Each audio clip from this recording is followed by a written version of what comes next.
sabi ni Geraldine, excuse me, bakit kumalma? At hello, kalmado naman at gumagawa ng paraan. Okay, ito nga yung sasabi ko, Geraldine, di ba? May pagkakataon kasi, Geraldine, si Tatay Dig, sa totoo lang ha, meron siyang panahon na pwedeng i-house arrest kasama yung buong pamilya niya dyan somewhere in the Netherlands or temporary liberty. Pero sa totoo lang, Geraldine, sa ginagawang panghaharas sa lahat ng ICC na judges, yung mga fake news about the ICC, yung nakikita ng ICC na, oh my God, may kapangyarihan pala yung mga supporters ng mga yan na ganyan. Because you're not calling, yes, I get it, that some of you are calling for a peaceful assembly to show your support. But what do you think yung nakikita ng ICC? Hindi kayo nakikita nila na, oh my God, may kakayahan na itago itong si Tatay Diggs if ever.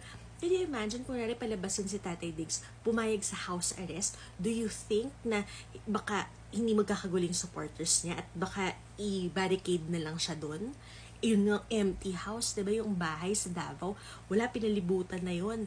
Hanggang ngayon ang mga followers niya. Paano pa kaya pag kasi Tatay Diggs mismo yung sabihin, sige, go, temporary liberty. Do you think na makakampante ang ICC judges dyan sa mga ginagawa ninyo? Diba? So, may tamang pamamaraan. Tama ka. Kalmadong pamamaraan. Pero hindi yung ganyan. Kasi alam natin, alam ni Sara Duterte, alam ng mga Duterte na ang next hearing para kay Tatay Diggs is September 23, 2025. So, are you gonna do this forever? You're gonna show ICC talaga hanggang doon na, ay naku, may possibility talaga yung mga supporters niya na kamkami itago si Tatay Diggs? Diba?